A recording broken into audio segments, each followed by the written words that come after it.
আসসালামু আলাইকুম ওয়া রাহমাতুল্লাহি ওয়া বারাকাতুহু। ইন্নাল হামদালিল্লাহ নাহমাদুহু ওয়া নাস্তাঈনুহু ওয়া নাস্তাগফিরুহ ওয়া নাউযু বিল্লাহি মিন শুরুরি আনফুসিনা ওয়া মিন সাইয়্যাতি আ'মালিনা। মান ইয়াহদিহিল্লাহু ফালা মুদিল্লা লাহু ওয়া মান ইউদ্লিল ফালা হাদিয়া লাহু। ওয়া আশহাদু আল লা ইলাহা ইল্লাল্লাহু ওয়াহদাহু লা শারীকা লাহু وأشهد أن محمدا عبده ورسوله. أما بعد فإن خير الحديث كتاب الله وخير الهدي هدي محمد صلى الله عليه وسلم وشر الأمور محدثاتها وكل محدثة بدعة وكل بدعة ضلالة وكل ضلالة في النار. فأعوذ بالله من الشيطان الرجيم. فمن كان يرجو لقاء ربه فليعمل عملا صالحا ولا يشرك بعبادة ربه أحدا. عن أبي بكر رضي الله تعالى عنه قال: سمعت رسول الله صلى الله عليه وسلم يقول: إن الله لا يقبل من العمل إلا ما كان له خالصا وابتغي به وجهه. রাওয়াহু আন-নাসাই বিইসনাদিন সাহিহিন।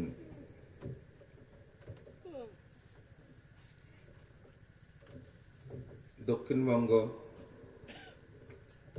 আহলে হাদিসদের উদ্যোগে আয়োজিত ইসলামী সম্মেলনের মহতারাম সভাপতি, উপস্থিত বিজ্ঞ ওলামায়ে কেরাম, অতিথিবৃন্দ, সুধীমণ্ডলী, সামনে উপবিষ্ট শ্রদ্ধেয় মুসলিম ভাতৃমণ্ডলী, আমার প্রাণপ্রিয় ছাত্র ও যুবক ভাইয়েরা, পর্দার আড়ালের মা ও বোনেরা, উপস্থিত সকলকে আন্তরিক অভিনন্দন জানাচ্ছি। আল্লাহর কাছে দোয়া করছি, আল্লাহ যেন দক্ষিণবঙ্গ আল জামিয়া আস-সালাফিয়া উদ্যোগে আয়োজিত এই মহাসম্মেলনকে কবুল করে নেন, আমিন। যে সমস্ত দিনী ভাই ও বোনেরা আজকের এই বিশাল মাহফিলের আয়োজন করেছেন, সময় দিয়েছেন, শ্রম দিয়েছেন, অর্থ মেধা ব্যয় করেছেন, আর আপনারা যারা বিভিন্ন এলাকা থেকে এসে শামিল হয়েছেন, রব্বুল আলামিন যেন আপনাদেরকে, আমাদেরকে জান্নাতুল ফেরদাউসের মেহমান হিসাবে কবুল করে নেন, আমিন। বন্ধুরা আমার, রাত 12টা পেরিয়ে গেছে।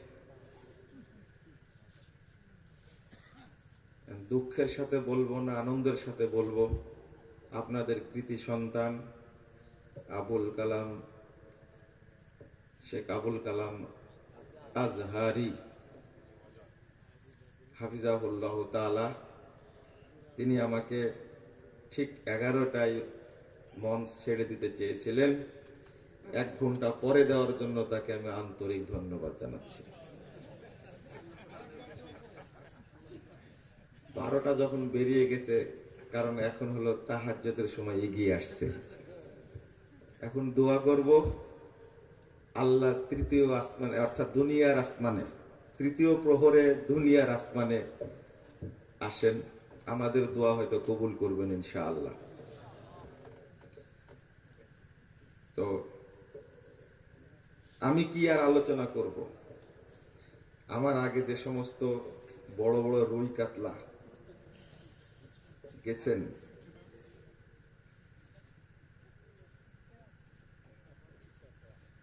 কি বলে যে হাতি ঘোড়া গেল তল, পিঁপড়া গলে কত জল।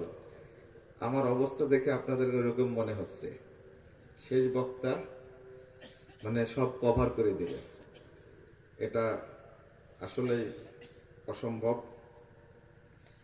কেন যে তারা যুক্তি করে আমাকে শেষে ফেলছেন, আমি অচিরেই তাদের ষড়যন্ত্র জাল ছিন্ন করে বেরিয়ে যাব ইনশাআল্লাহ।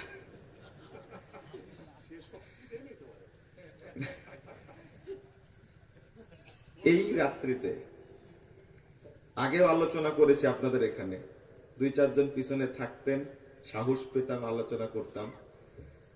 এখন এই গভীর রাত্রিতে, গতকালকে কয়টায় শুরু করেছেন জিজ্ঞেস করেন, বক্তব্য কিভাবে হবে? তার আগের দিন শুরু করেছিলেন 12টায়, 12:46 গত বৃহস্পতিবারে। তো দুইটা কথা বলবো, আপনারা থাকবেন তো না চলে যাবেন? কে কে চলে যাবেন হাত তোলেন তো দেখি। যাবেন না কেউ? আপনারা যত তাড়াতাড়ি যাবেন আমি তত তাড়াতাড়ি শেষ করবো ইনশাআল্লাহ।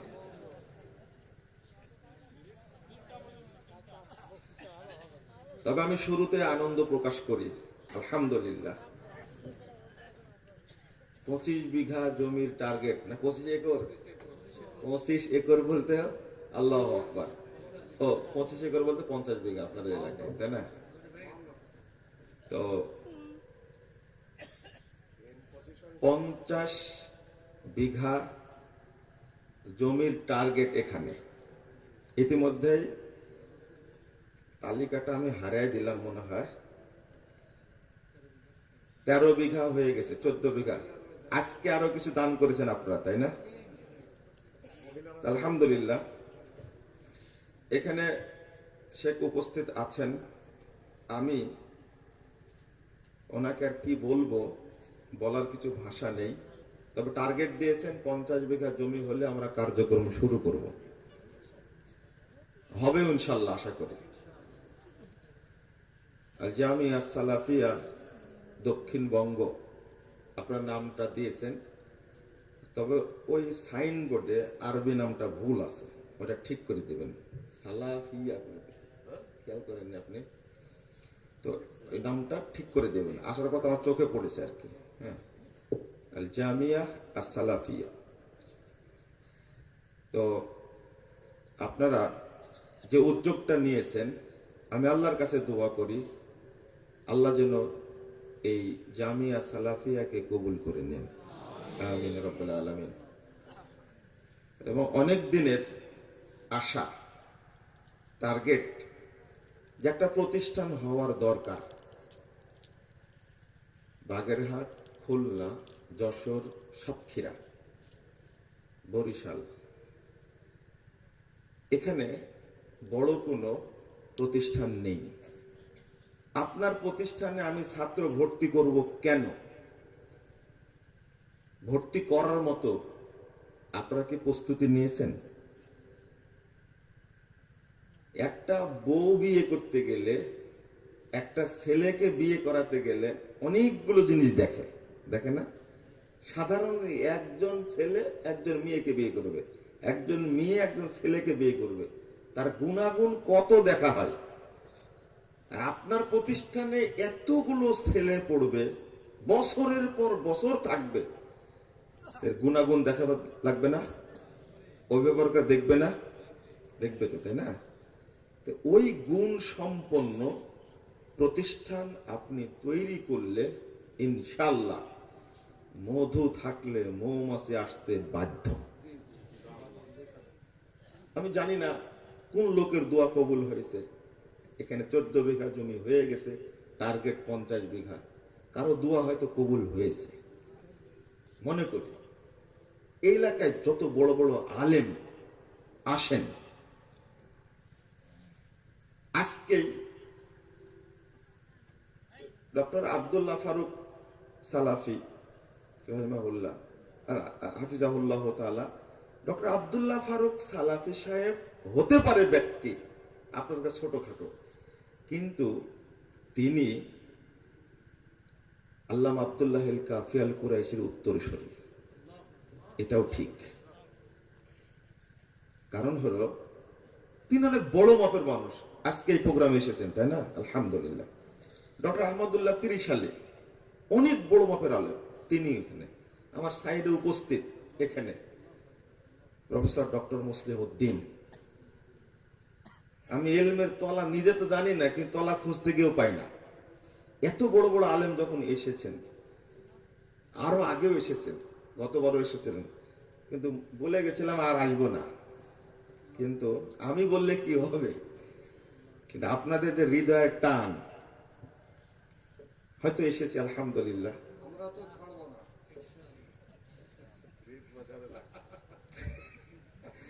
তো কার দোয়া কবুল করেছে জানি না, তবে আমি দোয়া করছি শেখকে যেন আল্লাহ বাঁচায় রাখেন, প্রতিষ্ঠান যেন গড়ার পরে যেন আল্লাহ নিয়ে নেন। সবাই তো যাবে, তাই না? ধারাবাহিকভাবে সবাই যাবে, তবে কিছু ব্যক্তিকে খুঁটি রূপে দাঁড়িয়ে থাকতে হয়। এটা একটা কথা বললাম, দোয়াও করলাম। তবে প্রতিষ্ঠানের ওই গুণগুলো আপনাকে নিয়ে আসতে হবে। কিছু কথা বলেছেন, আমরা প্রতিষ্ঠান করছি কিন্তু যোগ্য শিক্ষক প্রতিষ্ঠানে নেই। কেন যেন বুঝেছিলেন প্রফেসর ডক্টর আব্দুল বারী রহিমাহুল্লাহ তাআলা, তিনি নাকি খোঁজ নিতেন বড় মানের মেধাবী শিক্ষক কে আছেন, তাকে ধরে নিয়ে আসেন। এটা আমি প্রফেসর শামসুল আলম স্যারের কাছ থেকে শুনেছি। বাস্তবে এখন যিনি যাত্রাবাড়ি মাদ্রাসার প্রিন্সিপাল মোস্তফা উস্তাদজি, আমি উস্তাদজি বলি, ছাত্ররা, আমার ছাত্ররা এমন সুনাম করে, আসলে যোগ্য একজন শিক্ষক, একজন মুহাদ্দিস। আলহামদুলিল্লাহ। তা আপনি একজন টিচারকে নিয়ে আসেন তো, যাকে দেখে ছাত্ররা ভর্তি হবে। কিন্তু আমরা তো পারি না, বেতন দিতেই পারি না। এই যুগে 5,000 7,000 টাকা বেতন দিয়ে ভালো শিক্ষক পাওয়া যায়? আমার উস্তাদ বলেছিলেন যে বেতন পায় বাবা, আমার ওয়াইফের হায়েজের তেনা কেনারও হয় না। সত্যি একবারে কয়েক টাকা বেতন দেয়। যে উস্তাদের কাছে আমি পড়েছি সেই উস্তাদের কথা বলছি। মোতলা দেখবে কখন, পড়াবেন কখন, ইলমের জন্য পরিশ্রম করবেন কখন, লাইব্রেরিতে বসবেন কখন, তাহাজ্জুদ পড়বেন কখন, সময় পাওয়া যাবে? আসলে এই বিষয়ে আমি বলি না, কিন্তু বলতে লাগলে আবার ছাড়ি না। ইলম শিক্ষাটা বাংলাদেশে যত অবহেলিত, এই কিছু টিকটিকি মার্কা কিছু নাস্তিক দেশে তৈরি হওয়ার কারণে এই 70-75 বছরে ইলম শিক্ষার, ইসলামী শিক্ষার এরা 12টা বাজিয়েছে। আগে ইলম শিখতেন বড় বড় পরিবারের সন্তান, আর এখন ইলমটা নিয়ে আসছে, ওরা বলেই দিয়েছে এটা ফকিরি বিদ্যা, এটা ফকিরি বিদ্যা। তাই বলে প্রচার করে করে করে ইসলামী শিক্ষা 12টা বাজিয়েছেন। এই যে ডক্টর মুস্তাউদ্দিন সাহেবের বাপ শাইখুল ইসলাম, বিখ্যাত একজন আলেম, তার বাপ জসিমউদ্দিন, তাফসিরে সাত্তারিয়ার ভূমিকায় দাদার নাম আছে। কত বড় পণ্ডিত মানুষ, ধারাবাহিক তিনি আলেম। ছোটখাটো ফকিন্নি পরিবার এটা। আল্লামা আব্দুল্লাহ আল কাফি আল কুরাইশি ফকিন্নি পরিবারের সন্তান। মৌলানা আকরম খা ফকিন্নি পরিবারের, মৌলানা ভাসানী ফকিন্নি পরিবারের। এই জেনারেশন চলে যাওয়ার পরে এই ইসলামী বিদ্যাটাকে, এই টিকটিকি মার্কা এই নাস্তিক গুলো এটাকে ফকিরি বিদ্যা বানাইছে। এজন্য আমি যখন কথা বলি এর উপরে, আজকে বিষয় বলবো না, আমি অন্যদিকে বলবো। এখন থেকে প্রতিজ্ঞা করুন, আপনারা যদি প্রতিজ্ঞা করেন আগামী 10 বছরে বাংলাদেশের 50% মানুষ হাফেজ হয়ে যাবে ইনশাআল্লাহ। প্রত্যেকে প্রতিজ্ঞা করেন, আমার প্রত্যেকটি সন্তানকে কোরআনের হাফেজ বানাবো। আমি আমার সন্তানকে নিয়ে, পরিবার নিয়ে জান্নাতুল ফেরদাউসে একসঙ্গে থাকতে চাই। তার প্রথম সাদকা হবে আমি আমার সন্তানকে হাফেজ বানাবো। সৌদি আরবের লোকদেরকে দেখলেই হাফেজের যে একটা মূল্য, ওদের দেশে সৌদি আরবে, কুয়েতে অন্তত 70% বাচ্চা কাচ্চা কোরআনের হাফেজ। ওর প্রভাবই পড়েছে। মতিউর রহমান মাদানীকে চিনেন না? কে না চিনে? 4টা ছেলে 5টা মেয়ে, কয়টা হলো? স্ত্রী কিন্তু 3টা না, কয়টা? একটাই। 9টা সন্তান, 9টাই কোরআনের হাফেজ। আপনার ছেলে একটা হাফেজ হয়নি কেন? যারা জমি দান করলেন, কারা দিয়েছেন তা জানি না। জমি দান করার চেয়ে আমি মনে করি আপনার সন্তানগুলোকে মাদ্রাসায় পড়ার অনেক উপকার হবে ইসলামের। এটাই হলো 1 নম্বর রিজিক, এটাই হলো শ্রেষ্ঠ রিজিক। আর এর মাধ্যমেই আপনার জান্নাতের দরজা খুলবে ইনশাআল্লাহ। কিন্তু জমি দান করবেন, নিজের ছেলেকে ইঞ্জিনিয়ার বানাবেন, ডাক্তার বানাবেন। এখন ডাক্তারও হয় না, ইঞ্জিনিয়ারও হয় না, হয় ডাকাত আর জানোয়ার। কেন এই রীতি? কেন? মসজিদের জন্য চাইতে গেলে, আমি নিয়াতের কথা বলছি, মসজিদের জন্য চাইতে গেলে 50,000, 1 লাখ, 2 লাখ টাকা দিবে। খুব মহব্বত মাদ্রাসার প্রতি, এতিমখানার প্রতি, মসজিদের প্রতি খুবই মহব্বত। কিন্তু স্ত্রী সহবাসের সময় যে দোয়াটা পড়েছিল, এই দোয়াটা কি?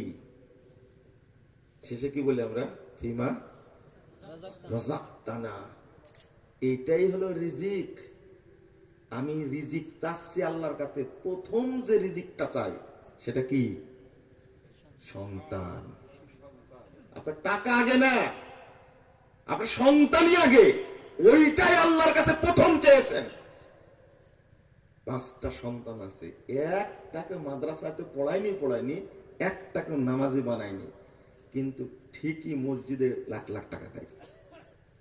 ছেলেটা পড়ে লন্ডনে, মেয়েটা পড়ে আমেরিকায়, তার ছোটটা পড়ে কানাডায়, আর তার বড়টা পড়ে ইংরেজিতে ডাক্তার।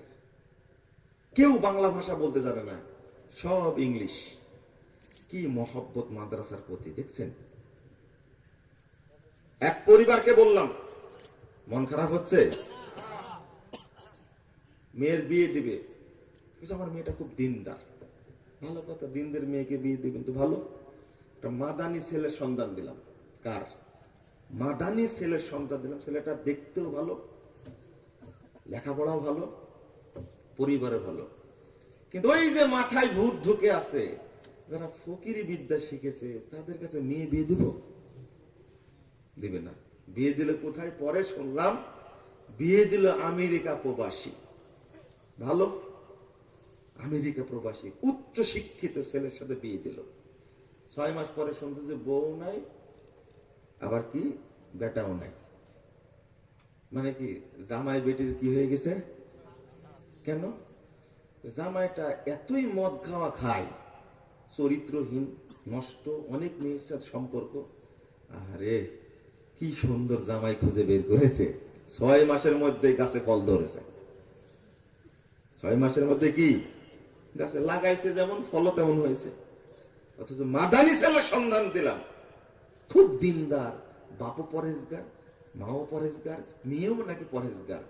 মাদানি ছেলেকে টেরা চোখে দেখে।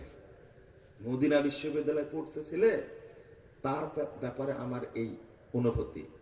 যাকে বিয়ে দিল আমেরিকা, সে কি?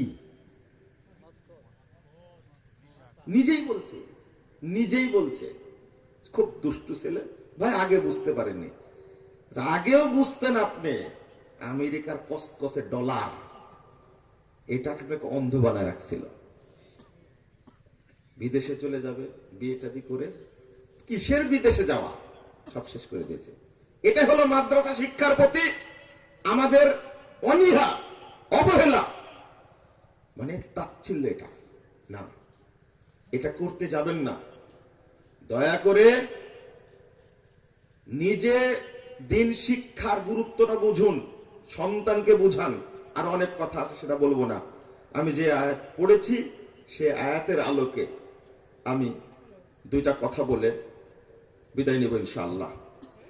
আপনারা শুনতে চেয়েছেন, এখন শুনবেন কিনা জানি না। ধৈর্য ধারণ করে একটু বসেন। আমি কথা বলবো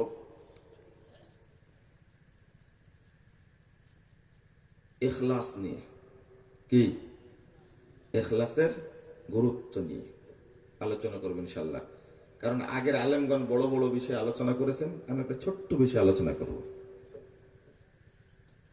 ইমাম আব্দুল মুবারক বলছেন, আসাদু শাইইন আল ইখলাস। শরীয়তের যতগুলো প্রসঙ্গ আছে তার মধ্যে সবচেয়ে কঠিন বিষয় হলো কি? ইখলাস। এই ইখলাস বলার সাথে কয়েকটা জিনিস আছে। এই প্রতিষ্ঠান করছেন, এর সাথে জড়িত। বীজটা যেই হন বপন করবেন ইখলাসের সাথে, আর দোয়া দিবেন আজকে দেখা না হলেও 2 দিন পরে সেটা দেখা মিলবে ইনশাআল্লাহ। যদি ইখলাস, তাকওয়া, তাওয়াক্কুল থাকে, দক্ষিণবঙ্গ জামিয়া সালাফিয়া গড়ে উঠবে ইনশাআল্লাহ। আল্লাহ রাব্বুল আলামিন বলেন সূরা কাহফ 110 নম্বর আয়াত, ফামান কানা ইয়ারজু লিকা রাব্বিহি ফালইআমাল আমালান সালিহা। যে ব্যক্তি চায়, ইচ্ছা করে, প্রত্যাশা করে লিকা রাব্বিহি, তার রবের সাথে সাক্ষাৎ করবে। তার সাথে? রবের সাথে সাক্ষাৎ করতে চান আপনারা? সাক্ষাৎ হোক, এটা চান? আল্লাহ কবুল করুন, আমিন। সহজ বলে দিব, দেখে পালন করতে পারেন কিনা। আল্লাহ বলছেন তারপরে, ফালইআমাল আমালান সালিহা, সেজন্য আমলে সালেহ করে, ওয়ালা ইউশরিক বিইবাদাতি রাব্বিহি আহাদা। তবে এই আমলে সালেহ করতে গিয়ে এক আল্লাহর সাথে কাউকে যেন শরীক না করে। কোন বস্তু বা ব্যক্তিকে শরীক করা যাবে না। এখানে ইবাদত কবুলের জন্য মৌলিক 2টি শর্ত উল্লেখ করা হয়েছে। ভাষার কারণে, বালাগাতের কারণে প্রথম শর্তটা পরে গেছে, আর দ্বিতীয় শর্তটা আগে আসছে। ওয়ালা ইউশরিক বিইবাদাতি রাব্বিহি আহাদা, এটা হলো প্রথম, হলো ইখলাস। প্রথমটা কি? ইখলাস। ইখলাস না থাকলে কোনো কিছু কবুল হবে না। দলিল, এই দলিল আপনার জানা আছে। নাসাইর 3140 নম্বর হাদিস, রাসূল সাল্লাল্লাহু আলাইহি ওয়াসাল্লাম বলছেন, ইন্নাল্লাহা লা ইয়াকবালু মিনাল আমাল ইল্লা মা কানা লাহু খালিসা। নিশ্চয় আল্লাহ কোন আমল কবুল করেন না, কোন আমলই কবুল করেন না যতক্ষণ সেটা আল্লাহর জন্য ইখলাসের সাথে না হয়। যদি ইখলাসের সাথে হয় তাহলে কবুল হবে। এই জন্য 35 নম্বর হাদিস, ইখলাসের সাথে, ঈমানের সাথে, তাকওয়ার সাথে, স্বচ্ছ নিয়াতে, সবগুলো একেবারে কাছাকাছি অর্থ। যেমন যে কোনো কাজই করবেন, ঈমানহীন কাজটা করলে কবুল হবে? কবুল হওয়ার সম্ভাবনা নাই। এখন বর্তমানের অবস্থা আমাদের, আমরা যে কাজগুলো করি অধিকাংশের সাথে ঈমান থাকে না। অথচ আল্লাহ রাসূল বলেছেন, আল ঈমানু বিদ'un ওয়া সাবউনা শু'বা, আফসালুহা কাউলু লা ইলাহা ইল্লাল্লাহ ওয়া আদনাহা ইমাতাতুল আযা আনিত তারিক ওয়াল হায়াউ শু'বাতুম মিনাল ঈমান। 35 নম্বর হাদিস সহিহ মুসলিম এসেছে। ঈমানের 70-এর অধিক শাখা আছে, মানে প্রত্যেকটি আমলের সাথে কি জড়িত? ঈমান। আপনারা হাদিস জানেন, যেমন মান সামা রমাদানা ঈমানাও ওয়া ইহতিসাবা,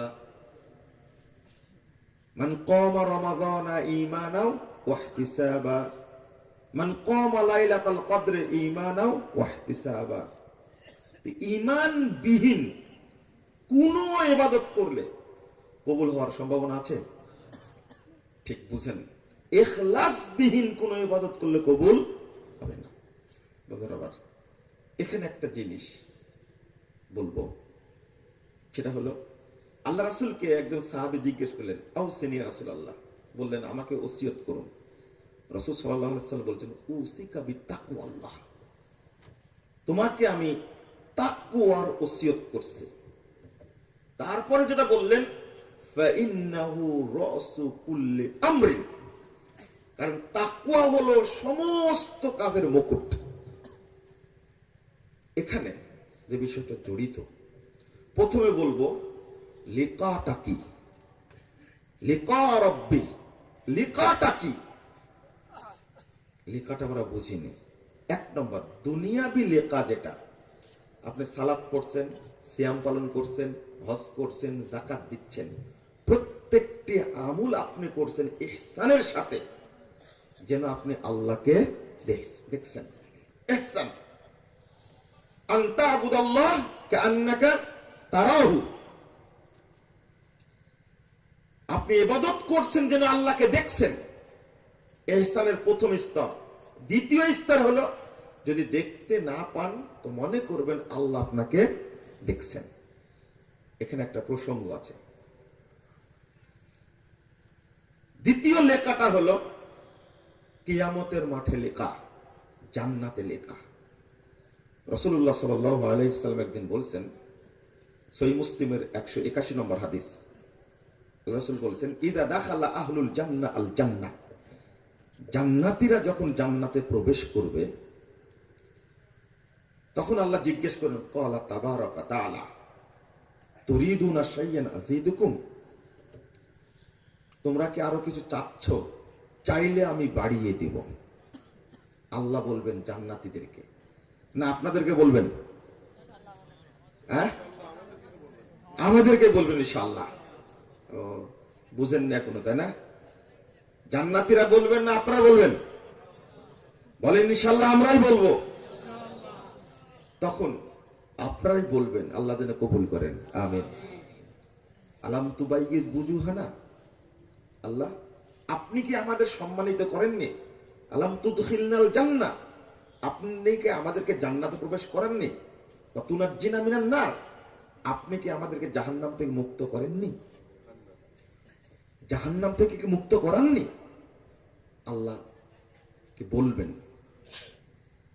তখন আল্লাহ বুঝবেন জান্নাতীরা কিছু চাচ্ছে না। জান্নাত এত সুন্দর, এটা পাওয়ার পরে জান্নাতীরা কি চাইবে?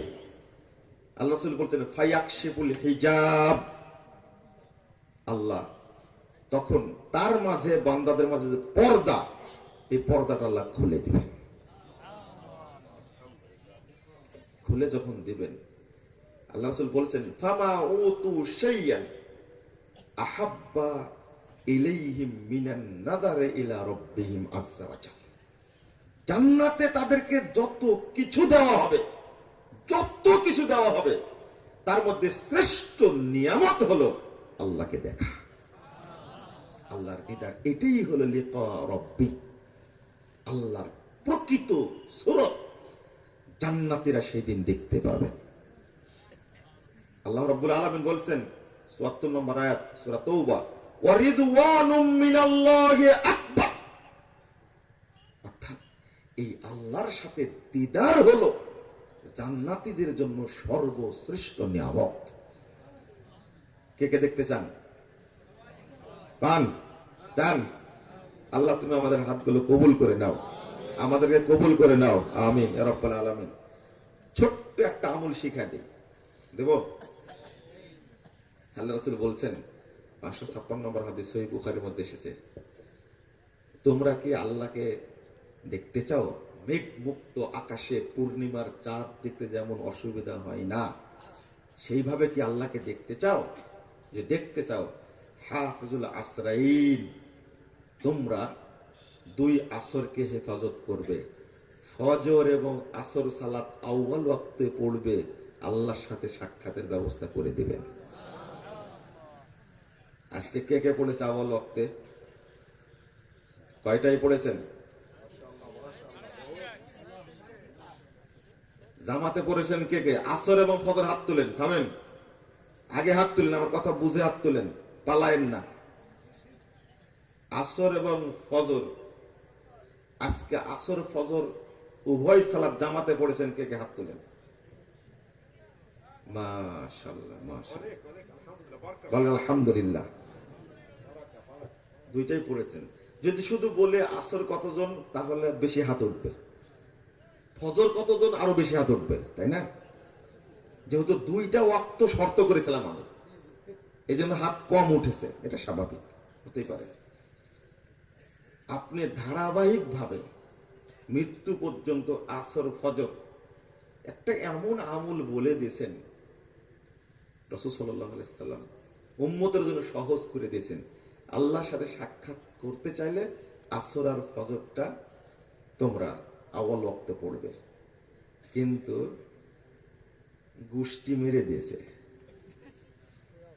বুঝলেন কথা? এত ওয়াজ করছি, এত কথা বলছি, বাংলাদেশের অধিকাংশ মানুষ এই দুই ওয়াক্ত সালাতকে নষ্ট করে দিয়েছে, মেরে ফেলে দিয়েছে। হাদিস আছে ইউমিতুনাস সালাহ, মেরে ফেলেছে, হত্যা করেছে। আসর পড়ছি 4টায়, সোয়া 4টায়, আর ফজর পড়ছি কয়টায়? সোয়া 6টায়। লা ইলাহা ইল্লাল্লাহ। অথচ আসরের ফজরের টাইম এখন হচ্ছে সম্ভবত 5টা 28, তাই না? 25। চিন্তা করেন। অথচ ফজর টানতে টানতে সালাত পড়ে, গতকাল এক মসজিদে সালাত আদায় করে 2 দিন আগে একই মসজিদে সালাত আদায় করেছি। আফসোস, সালাত পড়ে দেখছি গাড়ি নিয়ে যাচ্ছে, আমার ড্রাইভারকে জিজ্ঞেস করেন আপনি, সালাত পড়ে বেরিয়ে দেখছি পুরোটাই ফর্সা, অন্ধকারের গোষ্ঠী নেই। আমি আফসোস করলাম, হায় আল্লাহ, আমরা মুসাফির মানুষ, মসজিদ পেয়েছি, ঢুকে গেছে, জামাত পেয়ে গেছে, 2 দিনই, এই মাঝখানে 2 দিন ফাঁকা, একই জামাতে একই মসজিদ সালাত, নাটোরের একেবারে বাইপাসে যে মসজিদটা, ঢুকতেই রাস্তা থেকে ঢুকতেই আফসোস। জামাতে সালাত পড়ার পর বেরিয়ে আত্মাটা শুকে গেল। এইভাবেই প্রতিদিন সালাত হয়। অথচ রাসূল সাল্লাল্লাহু আলাইহি ওয়াসাল্লাম অন্ধকারে সালাত পড়তেন, সালাম ফিরালে পার্শ্বে কে আছে এটা জানা যেত না, এটা হাদিসে। কে বলবে এই কথা? আলেমদেরকে বলি এই বিষয়ে বলুন। 430 নম্বর হাদিস আবু দাউদের মধ্যে এসেছে, মুহাম্মদুর রাসূলুল্লাহ সাল্লাল্লাহু আলাইহি ওয়াসাল্লাম বলছেন, আল্লাহু তাআলা, আল্লাহ তাআলা আমাকে বলছেন, ফারাস্তু আলা উম্মতি খামসা সালাওয়াত, মুহাম্মদ শোনো, আমি তোমার উম্মতের উপরে 5 ওয়াক্ত সালাতকে ফরজ করেছি। ওয়াহিদতু ইনজাহাদা, আর আমি একটা অঙ্গীকার করেছি, ওয়াদা করেছি, আমি প্রতিজ্ঞাবদ্ধ হয়েছি, আন্নাহু মান জালা ইউহাফিজ আলাইহিন্না লিওয়াক্তিহিন্না আদখালতুহুল জান্নাহ। 5 ওয়াক্ত সালাত আউয়াল ওয়াক্তে পড়ে যে আমার কাছে আসবে, আমি ওয়াদা করেছি তাকে আমি জান্নাত দান করব। আল্লাহ কখনো ওয়াদা খেলাফ করেন না। ইন্নাকা লা তুখলিফুল মিআদ। আল্লাহ ওয়াদা করেছেন, মানুষ হজ করলে জান্নাতে যাবে, যাকাত দিলে জান্নাতে যাবে, দান করলে জান্নাতে যাবে, সিয়াম পালন করলে জান্নাতে যাবে। কোন হাদিসে কোন ইবাদতের ক্ষেত্রে আল্লাহ ওয়াদা করেননি। কিন্তু 5 ওয়াক্ত সালাত আউয়াল ওয়াক্তে আদায় করে মরলে আল্লাহ তাকে জান্নাত দিবেন, এইটা আল্লাহ ওয়াদা করেছেন। আমরা শেষ করে ফেলেছি, এই 2 ওয়াক্ত সালাতকে শেষ করেছি। ওই জন্য বললাম, দেখি পারেন কে কে। ওয়াক্ত হয়ে যাবে, আযান দিয়ে দিবেন, সালাত পড়ে নেবেন, এটাই করুন। হজ করতে গিয়ে দেখেননি, ওয়াক্ত হয়েছে, আযান দিয়ে দিছে, জামাত করে নিয়েছে, এখানে বাধা কোথায়? সবাই চেষ্টা করুন, প্রত্যেক মসজিদের সভাপতিকে বলি, সেক্রেটারিকে বলি, ওয়াক্ত অনুযায়ী সালাত আদায় করার চেষ্টা করুন। আখের ওয়াক্তে গিয়ে হয়তো কোনো কালে হলো, আমি নিজেই তো বললাম, পড়ার দরকার ছিল সালাতটা, মসজিদে পড়বে, অপেক্ষা করতে করতে করতে মসজিদে এমন জায়গায় উপস্থিত হয়েছে, আমার সফর এটা, আমি সালাত পড়তে গেছি, দেখছি দেরিতে পড়ছে, আমি জামাতে শরীক হয়েছি। আপনারও কোনো কালে হতে পারে, কিন্তু 60 বছর যাবত ফজর পড়ছেন, আপনি আসর পড়ছেন, 60 বছরই পড়লেন আখের ওয়াক্তে। কি হলো এটা? কি হলো? রাসূল সাল্লাল্লাহু আলাইহি ওয়াসাল্লাম বলছেন, আল্লাহ তাআলা বলেন, 555 নম্বর হাদিস, সহিহ বুখারী খুলুন, কাইফা তারাকতুম ইবাদি। ওয়াক্তির ব্যাপারে হাদিসগুলো এত গুরুত্বপূর্ণ, সবগুলো হাদিসে কুদসি। আল্লাহ জিজ্ঞেস করেন ফেরেশতাদেরকে, কাইফা তারাকতুম ইবাদি, আমার বান্দাদেরকে তোমরা কিভাবে রেখে আসলে? ফেরেশতারা আল্লাহর কাছে বলে, দুই ওয়াক্তে ফেরেশতা পরিবর্তন হয়, ফজর আর কি আসর। ফেরেশতারা বলে, আতাইতুহুম ওয়া হুম ইউসাল্লুন, আল্লাহ যখন তাদের কাছে গিয়েছি তখন তাদেরকে দেখছি তারা সালাত আদায় করছে। ওয়া ইযা তারাকতুহুম ওয়া হুম ইউসাল্লুন, আর যখন তাদেরকে ছেড়ে এসেছি তখনও তারা সালাত আদায় করছিল। আর যখন আপনি ঘুম আসছে তখন ফেরেশতা গিয়ে কি বলবে? বিমান বন্দরে আপনি উপস্থিত না হলে বিমানের কোনো যায় আসে না, ও ওর মতো উড়ে চলে যাবে। যায় আসে ওর, ট্রেনে যায় আসে। সচেতন কাকে হতে হবে? আল্লাহর কাছে গিয়ে ফেরেশতারা কি বলবে? এটা আল্লাহ কি জানেন না? ওই হাদিসে ও হুয়া ইয়ালাম, তিনি ভালো জানেন। এরপরেও সাক্ষী রাখার জন্য ফেরেশতাদেরকে আল্লাহ জিজ্ঞেস করেন, আমার বান্দাদের কিভাবে রেখে আসলেন? আল্লাহ জানেন না? শোয়া অবস্থায় রেখে আসছি, যখন গেছিলাম তখন শুয়ে আছে। বুঝেননি কথা? আমার গ্রামে একজন আলেম ওয়াজ করতেন, খুব সুন্দর। বেনামাজিকে কয়েকদিন একটু ভালোই ছেঁচেছি, তো কিছু আলেম ওলামা খুব রেগে গেছে। আমি ভাই বেনামাজিকে সাইজ করেছি, তোমার ঘাড়ে লাগলো কেন? আমি নাকি সবাইকে কাফের বলে দিয়েছি। কোন ব্যক্তিকে নির্দিষ্ট করে কাফের বলা যায় না। এই কাজ করলে কি হয়? কাফের হয়। তুমি যে বেনামাজের মতো শুয়ে থাকো তা কে জানে? আমি কি জানি? উনি বলতেন, খুব সুন্দর সুর ছিল, আমি সুর দিতে পারবো না, তবে কথাটা আমাকে খুব ভালো লাগে। সেটা হলো, নামাজিরা নামাজ পড়ে সওয়াব পায় কত, আর বেনামাজি শুয়ে থাকে কুকুরের মতো। আপনার দেশে মনে হয় বলে, কিন্তু আমরা ছোট কালে শোনা। হ্যাঁ, কুত্তার স্বভাবের সাথে বেনামাজির যথেষ্ট মিল আছে। কুত্তাকে কোনদিন দেখছেন হাঁটতে? দেখেছেন কখনো কুকুরকে? সবসময় কি দৌড়ায়। এখানে বেনামাজি নাই, এই জন্য গল্প করছি। আমি মনে করে বেশি বেনামাজি এখানে নাই, থাকলে আমার দোষ নাই। সারাদিন দৌড়ায়। বেনামাজির ব্যস্ততা এত বেশি, এত বেশি, দুনিয়ার কাজের শেষ নাই। সারাদিন কাজ করছে, সারা রাত মদ গাঁজা সুয়ানি, ক্যারাম বোর্ড খেলা, এই খেলা সেই খেলা, টিভি দেখা, ল্যাংটা মহিলা দেখা, ইউটিউব ফেসবুক, এইটা সেটা করতে করতে করতে একেবারে 3টা 4টা বাজা দেয়। ঠিক কুত্তা সারা রাত দৌড়ায়, ফজরের টাইমে গিয়া ছায়ের উপরে একটা শান্তি করে ঘুম দেয় একেবারে 10টা 12টা। কুত্তার সাথে মিল আছে না? এক জায়গায় অমিল, ওর পা 4টা, এর পা 2টা। কথা বুঝতে পারলেন? আপনি বলবেন যে কেন কুত্তার সাথে তুলনা করলেন? আশরাফুল মাখলুকাত, হ্যাঁ, সুম্মা রাদাবনাহু আসফালা সাফিলিন।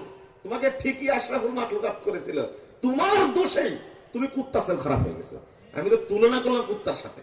কুকুর না, কিন্তু কুকুর না, কি কুত্তা। কুকুর আর কুত্তার মধ্যে অনেক তফাৎ। কুকুর ছানা বললে কিচ্ছু হবে না, খালি বলে দেন কুত্তার বাচ্চা, খবর আছে আপনার। অনেক তফাৎ আছে, বুঝেন? এই যে আল্লাহ বলছেন 179 নম্বর আয়াত সূরা আরাফ, তাদের চোখ আছে দেখে না, কান আছে শুনে না, তাদের অন্তর আছে বুঝে না। উলাইকা কাল আনআম বাল হুম আদাল। আমি বললাম না, আল্লাহ বললেন? আল্লাহ বললেন ওই কুত্তার চেয়েও কি নিকৃষ্ট। কুত্তার উপরে কোনো ইবাদত ফরজ? হ্যাঁ, ফরজ। এই জন্য হিন্দুর বাড়ি দাওয়াত খাওয়া অনেক ফজিলতপূর্ণ বেনামাজের বাড়ি খাওয়ার চাই। কারণ হিন্দুর উপরে কি ইবাদত নাই, কিন্তু বেনামাজের উপরে কি ইবাদত ফরজ না? হ্যাঁ, রাগ করলে কিছু করার নাই। খবরদার এই কাজটা করবেন না। অন্তত আসর ফজরকে হেফাজত করবেন, যালিকুমুর রিবা, যালিকুমুর রিবা, যালিকুমুর রিবা। আল্লাহ রাসূল বলছেন 51 নম্বর হাদিস, এটাই সালাতকে পাহারা দেওয়া, এটাই সালাতকে পাহারা দেওয়া, এটাই সালাতকে পাহারা দেওয়া। ভাষাটা মনে হয় নতুন শুনলেন, তাই না? সালাতকে আবার পাহারা দেয় কেমনে? হ্যাঁ, আল্লাহ রাসূল 3 বার বলেছেন যালিকুমুর রিবাত, যালিকুমুর রিবাত, যালিকুমুর রিবাত। এটাই হলো সালাতকে পাহারা দেওয়া। তোমাদের জন্য কর্তব্য সালাতকে পাহারা দেওয়া, সালাতকে পাহারা দেওয়া, ওয়াক্ত যেন না চলে যায়। শেখ উসাইমিন রাহিমাহুল্লাহ বলছেন সিফাতুস সালাতের মধ্যে, ইচ্ছা করে যদি কেউ এক তোয়াজ সালাত দেরি করে পড়ে, ইচ্ছা করে টাইমটা পার করে দিল, ওয়াক্ত পার করে দিল। এখন 3:05 ওয়াক্ত হচ্ছে, তাই না? আসর সালাত। তো জহর সালাতটা আপনি পড়লেন না, ইচ্ছা করে গান শুনছেন, কাজ করছেন, এটা সেটা ঠেলে ঠেলে সালাতটা আপনি 3:05 পরে পড়লেন, ওয়াক্ত শেষ হয়ে গেছে না? মুতাআম্মিদান, ইচ্ছাকৃত, ফাহুয়া কাফের, সে কি? কাফের। অনেকগুলো দলিল উল্লেখ করেছেন তিনি। আস্তাগফিরুল্লাহ, আস্তাগফিরুল্লাহ। এক ওয়াক্ত জীবন যদি ইচ্ছা করে ছেড়ে দেয়, তাহলে তা কি করতে হবে? তওবা করে আবার কি মুসলিম হতে হবে আবার। আর আমরা সপ্তাহে পড়ি এক ওয়াক্ত, তাই না? উল্টা করে নিচ্ছি আমরা। চলেন, লেখা বুঝাতে গেছিলাম, মনে আছে? লেখাটা আরেকটা কি? চাইবেন আল্লাহর কাছে, আল্লাহ চোখ জোটা যখন বন্ধ হয়ে যায় তখনই যেন আমি তোমাকে দেখতে পাই।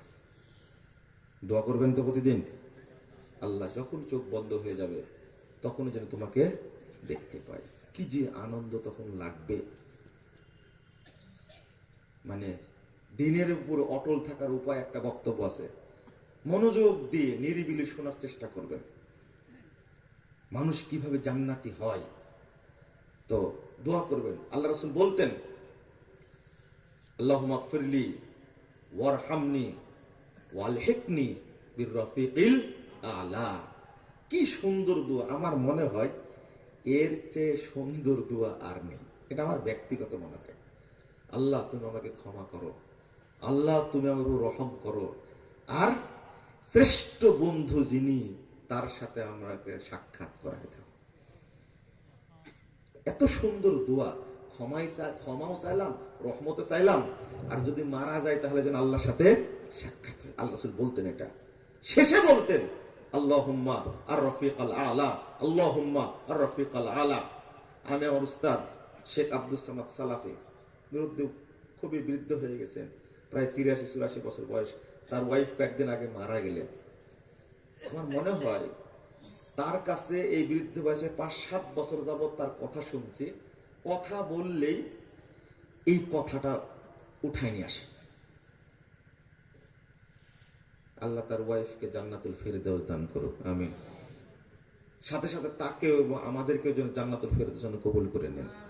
এই কথা আল্লাহুম্মা রফিকাল আলা, আল্লাহুম্মা রফিকাল আলা, আল্লাহুম্মা রফিকাল আলা। আল্লাহ রাসূলের শেষ বাক্যটা ছিল এটা। মানে আমি আল্লাহ আমার শ্রেষ্ঠ বন্ধু তার সাথে কি সাক্ষাৎ করতে চাচ্ছি। কিভাবে হবে দেখেন। 190 নম্বর হাদিস, ইবনে মাজাহ খুলুন। রাসূলুল্লাহ সাল্লাল্লাহু আলাইহি ওয়াসাল্লাম একদিন জাবের রাদিয়াল্লাহু আনহু বলছেন, মালি আরাকা মুনকাসিরান। জাবের, তোমার মনটা এত খারাপ কেন, এত বিষণ্ণ কেন তোমার মনটা, কি হয়েছে বলো না? তখন আল্লাহ রাসূল সাল্লাল্লাহু আলাইহি ওয়াসাল্লাম বলছেন, এই প্রশ্ন করাতে জাবের রাদিয়াল্লাহু আনহু বলছেন, উস্তুশহিদা আবি ওয়া তারাকা ইয়ালান ওয়া দাইনা। আল্লাহ রাসূল, বাপ তো শহীদ হয়ে গেছেন, দেখেন উস্তুশহিদা আবি, শহীদ হয়ে গেছেন, আর অনেকগুলো বাচ্চা কাচ্চা রেখে গেছেন ছোট ছোট, আর অনেক ঋণ রেখে গেছেন, তাই আমার মনটা কি খারাপ।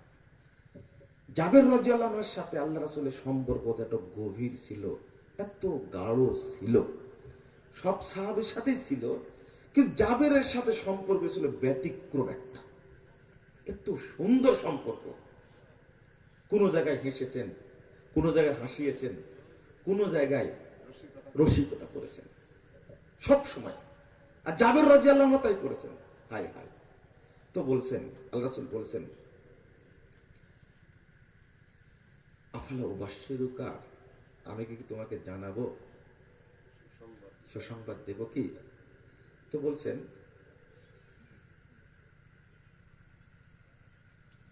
লাকি আল্লাহু বিহি আবাকা, যে বিষয়ে কারণে তোমার আব্বার সাথে আল্লাহ সাক্ষাৎ করেছেন। এখানে ফাইল কিন্তু আল্লাহ, আর আবা কাজে মাফুলটা বোঝাই যাচ্ছে। বুঝেন, তোমার বাপ আল্লাহর সাথে সাক্ষাৎ করেছেন, ভাষা এটা না, আল্লাহ তোমার বাপের সাথে সাক্ষাৎ করেছেন। কথা কি বুঝেছেন কথা? এরপর আল্লাহ বলছেন মা কাল্লামাল্লাহু আহাদান কত্তু ইল্লা মিন ওরাই হিজাব। সবচেয়ে বড় জিনিস হলো এই যাবৎ আল্লাহ যত লোকের সাথে কথা বলেছেন সব পর্দার মধ্যে থেকে কথা বলেছেন, ওয়াক্কাল আড়াল থেকে কথা বলেছেন। ওয়াক্কাল্লামা আবাকা কিফাহান, আর তোমার বাপের সাথে আল্লাহ কথা বলেছেন সরাসরি। আচ্ছা বলেন তো, এর চেয়ে আনন্দের খবর আর কি হতে পারে? এটাই হলো লেখা। আল্লাহ রাসূল সাল্লাল্লাহু আলাইহি ওয়াসাল্লাম এই খবর দেওয়ার আগে এবং পরে কোন হাদিস থেকে জানা যায় না যে জাবের রাদিয়াল্লাহু আনহুর বাপ আব্দুল্লাহ ছাড়া আল্লাহকে কেউ সরাসরি দেখেছেন। কথা কি বুঝতে পারলেন? আল্লাহ রাসূলকে মেরাজে নিয়ে গেছিলেন, আল্লাহ নিয়ে গেছিলেন, তো দেখেছেন কি না? আয়েশা রাদিয়াল্লাহু আনহা হাদিস দেখেননি, স্বপ্নে একবার দেখেছেন, কিন্তু এইটা দেখছেন জাবের রাদিয়াল্লাহু আনহু কি তার বাপ দেখছেন কি কিফাহান, সরাসরি। আর দুঃখ থাকবে মনে, বলেন তো দেখি। জাবের রাদিয়াল্লাহু আনহু, ওই জাবের, চিনেন কোন জাবের? ওই জাবের অনেক সাহাবী ছিলেন, খন্দকের যুদ্ধে যখন কুঠার মারছেন পড়ার জন্য পেটে পাথর বাঁধা দেখতে পেয়েছেন, অনেকেই দেখেছেন। জাবের রাদিয়াল্লাহু আনহু দরিদ্র সাহাবী, এতই দরিদ্র, বাড়ি চলে গেছেন। কত দরদ, অনেকেই দেখেছেন পেটে পাথর বাঁধা। স্ত্রীকে বলছেন বাড়িতে কিছু আছে? একটু আটা আছে, বকরির বাচ্চাটা আছে, জবটা পিছো, আমি আল্লাহ দাওয়াত দিই। স্ত্রী বলছেন শোনো, কানে কানে গিয়ে বলবা আপনাকে দাওয়াত দিয়েছে। লম্বা হাদিস, রাসূল সাল্লাল্লাহু আলাইহি ওয়াসাল্লাম কাজ করছেন, জাবের রাদিয়াল্লাহু আনহু কানে কানে বলছেন আমার বাড়িতে দাওয়াত, অল্প একটু জব, আটা পিছলে কতটুকু হবে, একটা বকরির বাচ্চা। আল্লাহ রাসূল কোঠাটা দেখে বলছেন এই সাহাবীরা চলো, জাবের দাওয়াত দিয়েছে। এবার কি হবে বলেন দেখি? আল্লাহ রাসূল সামনে যাচ্ছেন, স্ত্রী দেখতে পেয়েছেন, সবাই পিছনে লেগে আসছে। হাদিসের শব্দ যেটা আসছে, কয়েকদিন আগে বুখারীতে পড়ার চেষ্টা করলাম যে কত জোরে আর হাদিস পড়াবো।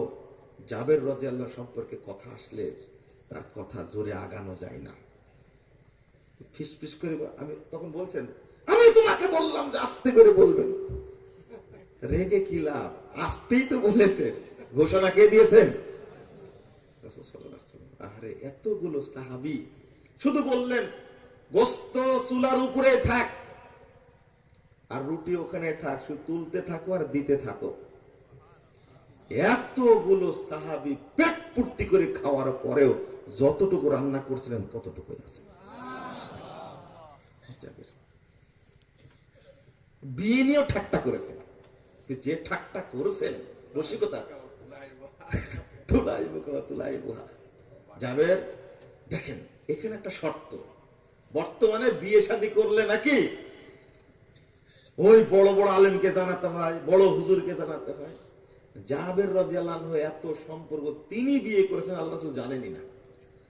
আর এখন জানানো লাগে, সভাপতিকে জানানো লাগে, আমিরকে জানানো লাগে, মামুরকে জানানো লাগে, ছোট আমির, বড় আমির, সেজ আমির, মেজ আমির, সিনিয়র আমির, তারপরে জুনিয়র আমির, সভাপতি, সহসভাপতি, সেক্রেটারি, 14 রকমের পদ আছে, সবাইকে জানানো লাগে। জাবের রাদিয়াল্লাহু আনহু জিজ্ঞেস করে তুমি নাকি বিয়ে করেছো? যে হ্যাঁ। কুমারী না বিধবা? বিধবা। তখন এই ভাষাটা বলেছিলেন, বিধবা হয়ে গেলে বিয়ে করলেন? সাইয়্যিবানা বিকরা, বিধবা না বাকেরা। তখন বলছে বিধবা। তখন বলছে তুমি যদি কুমারীকে বিয়ে করতেন, সেও তোমার সাথে খেলতো, তুমিও খেলতে। বিধবা মহিলা সব জানা আছে। এমন উত্তর দিলেন জাবের রাদিয়াল্লাহু আনহু, আল্লাহ রাসূল কোনো কথা বললেন না। দেখেন আমার এই বোনগুলো আছে ছোট, এদেরকে মানুষ করার জন্য আমি বিধবা মেয়েকে বিয়ে করেছি। কি দরদ ভাই বোনদের প্রতি, কি দরদ চিন্তা করা। আল্লাহ রাসূল কোনো কথা বললেন না। আর একটা বলবো,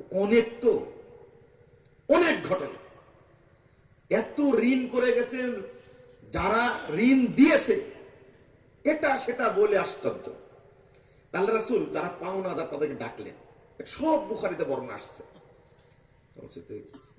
জাবেরের কিছু ঋণ তোমরা মওকুফ করো, কেউ মওকুফ করলো না। জাবের রাদিয়াল্লাহু আনহু বাড়িতে আসলেন। আবার আল্লাহ রাসূল কি করা যায়, এতই ঋণ। তো বলে যে ঠিক আছে, তোমার যা আছে খেজুর এক জায়গায় করো, আমি কালকে আসবো। সকালে চলে গেছেন। আহারে, শুধু বাগান দিয়ে আল্লাহ রাসূল হেঁটে গেছেন। এবার বললেন যে যা পাব মেপে দিতে থাকো, যত ঋণ ছিল সব ঋণ পরিশোধ করে দিলেন। বরকত কাকে বলে? যুদ্ধের মাঠে যাচ্ছেন, উটটা বৃদ্ধ হয়ে গেছে। হ্যাঁ, বলছে যাবে কি ঘটনা, তুমি যে পিছনে। আল্লাহ রাসূল আমার উটটা বুড়া হয়ে গেছে, আয়া দুর্বল হয়ে গেছে। তখন আল্লাহ রাসূল লাঠি দিয়ে মারলেন খোঁচা একটা। খোঁচা মারার পরে এমন তেজ হলো, তো দৌড়াতে দৌড়াতে সবার আগে চলে গেছে। আল্লাহ রাসূলের সাথে সাক্ষাৎ হওয়ার পরে বলছে, বেলাল আমারটা বিক্রি করবা, যাবে বিক্রি করবা? বলছে হ্যাঁ বিক্রি করবো। তো শর্ত, আমাকে মদিনা পর্যন্ত যেতে দিবেন আপনি, এখনই দিব না। আচ্ছা ঠিক আছে, মদিনা পর্যন্ত তুমি যেও, ওটা বিক্রি করো। আহারে, সাহাবীর সাথে কি রসিকতা। কিসে মদিনায় গিয়ে দেখছে আল্লাহ রাসূল হাজির হয়ে গেছেন, উট দিতে আসছেন আর টাকা নিতে আসছেন। উট দেওয়া হয়ে গেছে, টাকাও দেওয়া হয়ে গেছে। জাবের রাদিয়াল্লাহু আনহু ওনার একটা গল্প মনে পড়লো। হ্যাঁ, গল্প বলবো না। জাবের রাদিয়াল্লাহু আনহু খুশিতে, এই বুড়া দুর্বল উট বিক্রি করতে পেরে খুশিতে বাগ বাগে মানে চলে যাচ্ছেন, ডাঁটে চলে যাচ্ছেন। পিছন থেকে আমার ডাকছে, এ জাবের। জাবের রাদিয়াল্লাহু নিজেই বলছে, ডাকা দেখে আমার এতই মন খারাপ হলো, মনে হয় আমাকে ফেরত দিবে হয়তো। রাসূল সাল্লাল্লাহু আলাইহি ওয়াসাল্লাম বেলালকে, জাবের রাদিয়াল্লাহু আনহু বলছেন, খুজ মালাক ওয়া জামালাক। জাবের, তুমি তোমার উটও নিয়ে যাও, এই টাকাও নিয়ে যাও। কি বুঝলেন? লাভ হলো না লস হলো? আচ্ছা, এটা করার কি দরকার ছিল? হ্যাঁ, অনেক সাহাবীর মর্যাদার কথা এসেছে, জাবের রাদিয়াল্লাহু আনহুর সাথে সম্পর্ক এত গভীর ছিল, এতই গভীর। আরো অনেকগুলো ঘটনা আছে, আমি অতটা বলতে চাইলাম না। তার বাপ শহীদ হয়ে গেছেন আব্দুল্লাহ। সরাসরি সাক্ষাৎ হয়েছে কার সাথে? আল্লাহ সরাসরি সাক্ষাৎ করছে। আল্লাহ সাক্ষাৎ করছেন। ভাষাটা এটা না যে তোমার বাপ আল্লাহর সাথে সাক্ষাৎ করেছেন, ভাষা হলো আল্লাহ তোমার বাপের সাথে সাক্ষাৎ করেছেন। মর্যাদা কত! তাহলে মৃত্যুর পরেও সাক্ষাৎ হয়। আমাদের মানসিকতা থাকতে হবে, আল্লাহ যেন আমাদেরকে তার সাথে সাক্ষাতের ব্যবস্থা করে দেন। এখানে দুইটা কথা উল্লেখ করব। এই যে আমুলে সলে, যেটা আমুলে সলে করলে, ইখলাসের সাথে করলে সাক্ষাৎটা হবে, ইখলাসের সাথে করলে হবে। কিন্তু আজকে অবস্থা এমন দাঁড়াইছে, আমুল বলতে আমুলে সলে আমরা করি না, সব আমুলে বিদআ করি। কি করি? আমুলে বিদআ করার কারণে আশা করি অনেক কিছু পাবো, কিন্তু কাল কিয়ামতের মাঠে জিরো। কথা বুঝতে পারলেন? আপনি যতই দাপট দেখান না কেন, আমি বলি যাকে আমল সংশোধন করুন, কানে তো নিচ্ছেন না, কিয়ামতের মাঠে ঠিকই স্মরণ হবে। সূরা গাশিয়া ৩-৪ নম্বর আয়াতে আল্লাহ বলছেন, আমিলাতুন নাসিবা তাসলা নারান হামিয়া। বহু আমলকারী ব্যক্তি আমল করতে করতে ক্লান্ত হয়ে গেছে, ক্লান্ত হয়ে কি করে 90 বছর বয়স আমল করছে, নামাজ পড়ছে, কিন্তু এখনো মুসল্লি হতে পারেনি। কারণ নামাজ পড়ছে বেদাতি তরিকায়। যে কথাটা বলি এটা শুনে নেন, নামাজ যারা পড়ে না তারাও বেনামাজি, আর যারা নামাজ পড়ে রাসূল মুহাম্মদ সাল্লাল্লাহু আলাইহি ওয়াসাল্লামের তরিকায় পড়ে না তারাও বেনামাজি। হাদিস দিয়ে, পৃষ্ঠা নম্বর দিয়ে, হাদিস নম্বর দিয়ে, দলিল দ্বারা বুঝাই দিছি, যারা নামাজ পড়ে না তারাও বেনামাজি, যারা নামাজ পড়ে রাসূলের তরিকায় পড়ে না তারাও কি বেনামাজি। এই নামাজের কোনো দাম নাই। দেখেন দেখেন শুনেন, এই হাদিসটা বলি না সঙ্গ থেকে যাবে। 1312 নম্বর হাদিস, নাসাইর মধ্যে এসেছে। হুযায়ফা রাদিয়াল্লাহু আনহু বলছেন, একজন ব্যক্তিকে, সাহাবী বলছেন, কাম তুসাল্লি হাযিহিস সালাহ, এই তুমি এইভাবে সালাত পড়ছো কতদিন যাবত?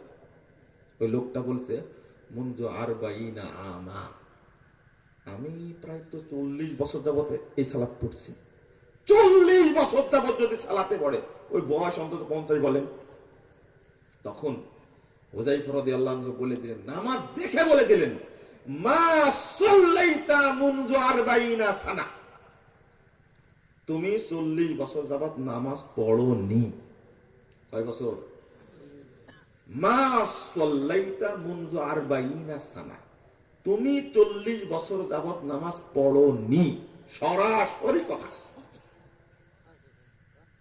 ওয়ালাউ মুত্তা ওয়া আনতা তুসাল্লি হাযিহিস সালাহ, তুমি যদি এইভাবে নামাজ পড়তে পড়তে মারা যাও, তুমি যদি মারা যাও আর এইভাবে নামাজ পড়ো, সালাত যদি পড়ো, মুত্তা আলা গায়রিল ফিতরাতি আল্লাতী ফাতারাল্লাহু মুহাম্মাদান সাল্লাল্লাহু আলাইহি সাল্লাম, তাহলে মুহাম্মদ সাল্লাল্লাহু আলাইহি সাল্লামকে আল্লাহ যে ফিতরাতের উপরে সৃষ্টি করেছেন, তুমি এই দ্বীনের উপরে মরতে পারবে না, অর্থাৎ তুমি বেদিন হয়ে মারা যাবে। তাহলে নামাজ পড়েও বেদিন হয়, পাওয়া গেল। বেঈমানও নামাজ পড়ে, কি বেঈমানও নামাজ পড়ে, রাগ হলেও নামাজ পড়ে বেঈমান হয় কেমনে, তাই না? যদি বেনামাজির ঈমান থাকে, বেনামাজি বদমাশটা বলে নামাজ না পড়লে ঈমান ঠিক আছে, আমি বলছি জুতাও ঠিক আছে। কথা বুঝতে পারলেন না? কত বড় বদ, একটা ইবাদতকে তুচ্ছ তাচ্ছিল্য করছে। আল্লাহ রাসূল কি বলছেন? মওকুফ সূত্রে হাদিসটা আসছে, মুসনাদ ইবনে শাইবা 30,992 নম্বর হাদিস।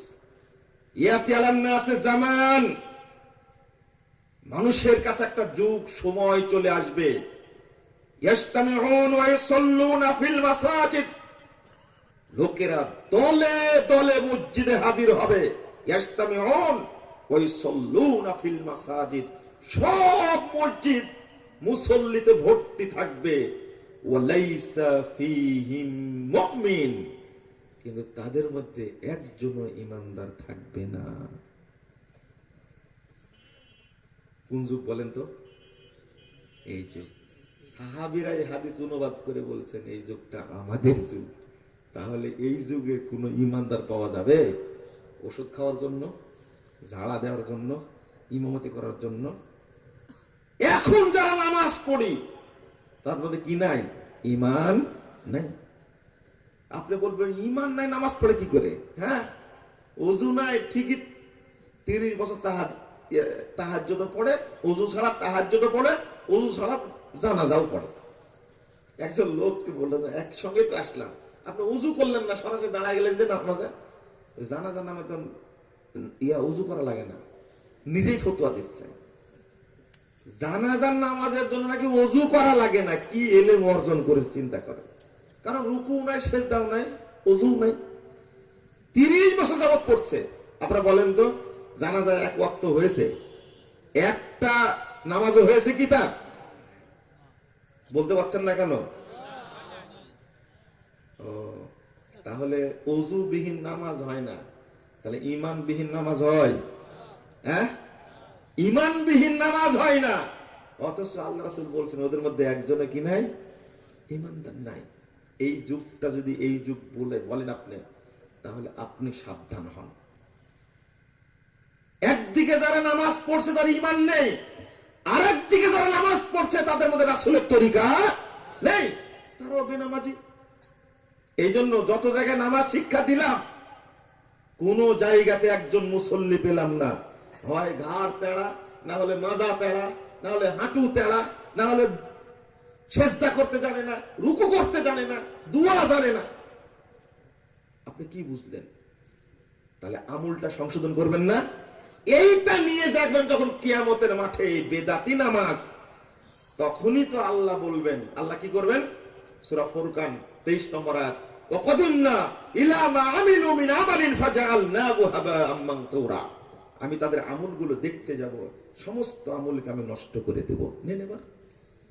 আল্লাহর রীতি হলো, আল্লাহর কাজ হলো, একটা আমল করতে চাইলে না করতে পারলেও কাতাবাল্লাহু লাহু হাসানাতান কামিলা, আল্লাহ তাকে পূর্ণ নেকি দান করেন। ওমান হাম্মা বিআমালিন ফায়ামালহা কাতাবাল্লাহু লাহু আশরা হাসানাত ইলা 700 দিফিন ইলা আযাফিন কাসীরা। আল্লাহু আকবার।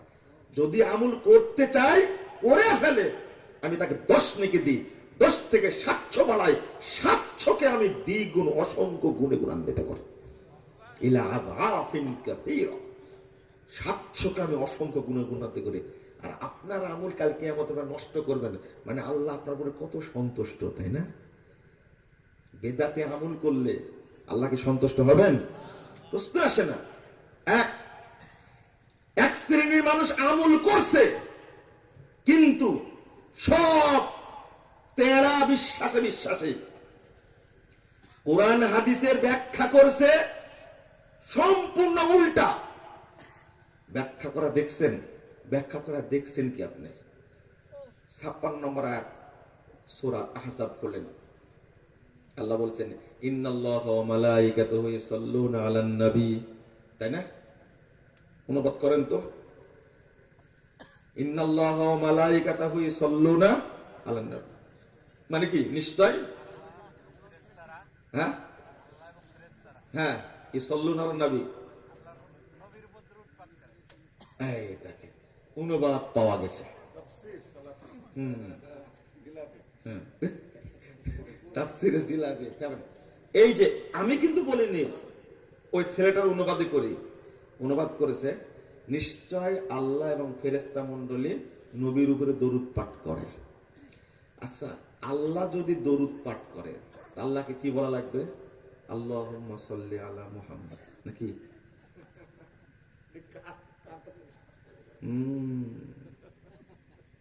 এই আয়াতি দলিল।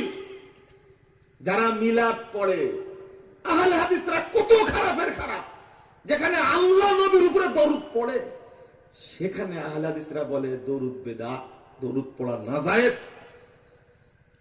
দরুদের দলিল, মিলাদের দলিল কি কোথায় আছে? কোরআনে আছে। মিলাদের দলিল কোথায় আছে? কোরআনে আছে। বর্তমান প্রজন্ম তরুণরা শুনে রাখো, আজকে তোমাদেরকে বলি, অনেক দিন থেকে সবাই খোঁচাচ্ছে, বর্তমানে সবচেয়ে বেশি বিভ্রান্ত হলো তরুণরা। যাদের মানহাজ ভালো না, তাদের বক্তব্য এরা শুনছে। তোমরা বক্তব্য শুনে তো খুব মর্দে মুজাহিদ হয়ে গেছো, কিয়ামত তো ঘটায় দিয়েছো, ইমাম মাহাদিকে জেলখানায় ঢোকা রাখছো, দাজ্জালকে কোথায় বন্দি করে রাখছো, খুব তো বুঝলে। বলি আমি, যাদের মানহাজ ভালো না, যাদের সালাফি আকীদা নেই, যারা আহলে হাদিস বলে পরিচয় দেয় না, সালাফি বলতে নারাজ, তোমরাও তাদের বক্তব্য শুনো না। তোমরা তো শুনছো না। এই যে ব্যাখ্যাটা কার? সরাসরি আল্লাহ নাকি দরুদ পাঠ করে, এই যে নিজেই বলছে। ইয়েসুর সমস্যা হয়ে গেছে, এখানে ফাইল হলো দুইজন, আল্লাহ আর ফেরেশতারা ফাইল। ফেল কর্তা, আর ফেল হয়েছে কি? একটা, ইউসাল্লুনা। আসলে এখানে অনুবাদটা হবে কি? আল্লাহ রহমত নাজিল করেন আর ফেরেশতারা দরুদ পাঠ করেন, সুপারিশ করেন। কথা বুঝতে পারলেন? আল্লাহ বলছেন ইয়া আইয়ুহাল্লাযীনা আমানু সাল্লু আলাইহি ওয়া সাল্লিমু তাসলিমা। এক বেদাতি বক্তা বলে দিয়েছে, কি সুন্দর সুরেলা ওয়াজ, কেনই বা শুনবে না মূর্খ মানুষ? মূর্খ মানুষ শুনবে না কেন? এত সুন্দর তেলাওয়াত আর এত সুন্দর চেহারা, এত সুন্দর যুক্তি, কেন শুনবে না মূর্খ মানুষ? বলছে যখন মা খাদিজাকে যখন দাফন করা হচ্ছে তখন জি জি এই জায়গাটা পেস্তা লাগছে, এজন্য মানে পাইকারি অনুবাদ করছে। এটাই বেদাতীদের দলিল, সুফিদের দলিল যে আল্লাহ দরুদ পাক করে। তো বলছে যখন যখন আল্লাহ রাসূল বললেন সাহাবীরা তোমরা সবাই চলে যাও, এখন খাদিজাকে যে প্রশ্ন করবে মুনকার নাকির, এই প্রশ্নের উত্তর আমি নিজেই দেব।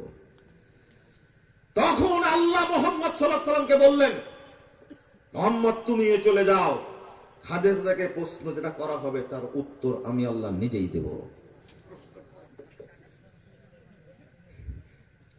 আল্লাহকে প্রশ্ন করবে কে? মুনকার নাকির, ওর খায়া কাজ আছে? হাইরে বক্তার বিদ্যাও নাই, বুদ্ধিও নাই, চেতনাও নাই, সচেতনতা নাই, মুখে আসলো। এটা হলো বক্তার মুখ, হলো চুলার মুখ। চুলা চিনেন? চুলা চিনেন? আকা আকা চুলার মুখ, চুলাতে যা দেয় চুলা তাই খায়। বক্তার মুখে যা আসে তাই বলে। কেন এত বড় ডাহা মিথ্যা কথা বললো?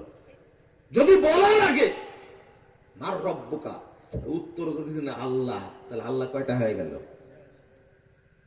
বলেন নাউজুবিল্লাহ। এই সমস্ত ওয়াজ শুনলে ঈমান থাকবে না, পালায় যাবে। ঈমান নাই, আগেই পালায় গেছে, এখন খামাখা খালি ঠকি।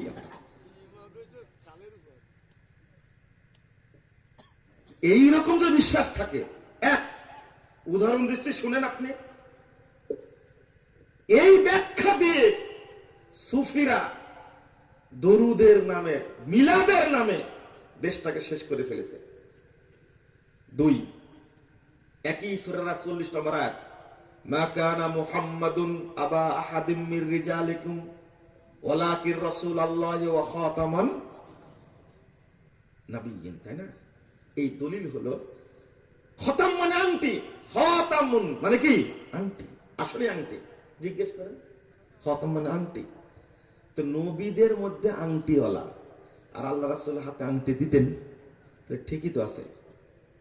আমি যেটা অনুবাদ করলাম খতামান নাবিয়্যিন, ঠিকই আছে। খতাম মানে আংটি, আর নবীদের মধ্যে কি মুহাম্মদ সাল্লাল্লাহু আলাইহি ওয়াসাল্লাম কি আংটিওয়ালা ছিলেন? শেষ নবী এটা অর্থ না।